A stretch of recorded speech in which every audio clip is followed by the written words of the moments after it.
કુશીનગરની પ્રખ્યાત મદની મસ્જિદ ઉપર વહીવટી તંત્રનું બુલડોઝર ચાલ્યું છે. તો હાઈકોર્ટના સ્ટે ઓર્ડરની સમયમર્યાદા પૂર્ણ થતાં જ રવિવારે સરકારી જમીન પર કરવામાં આવેલા બાંધકામને તોડી પાડવાની પ્રક્રિયા શરૂ કરવામાં આવી હતી. તો કોઈ અડચણ ઊભું ન કરે તે માટે ઘટના સ્થળ પર ભારે પોલીસ બંદોબસ્ત પણ ગોઠવી દેવામાં આવ્યો હતો. તો ઉલ્લેખનીય છે કે મસ્જિદ પક્ષે હાઈકોર્ટમાં અરજી દાખલ કરીને કાર્યવાહી પર રોક લગાવવાની માંગ કરી હતી, પરંતુ હાઈકોર્ટે 8 જાન્યુઆરી સુધી સ્ટે ઓર્ડર આપ્યો હતો. ત્યારે હાઈકોર્ટના સ્ટે ઓર્ડરની સમયમર્યાદા પૂરી થતાં જ વહીવટી તંત્રે રવિવારે કુશીનગરની પ્રખ્યાત મદની મસ્જિદને તોડી પાડવાની પ્રક્રિયા શરૂ કરી દીધી હતી.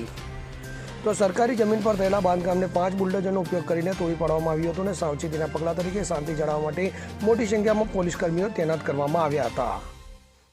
Bureau report CN24 news.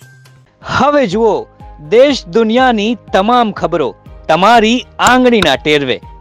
ઉઠાવો મોબાઈલ અને Google Play Store પરથી ડાઉનલોડ કરો અમારી CN24 ન્યૂઝ મોબાઈલ એપ.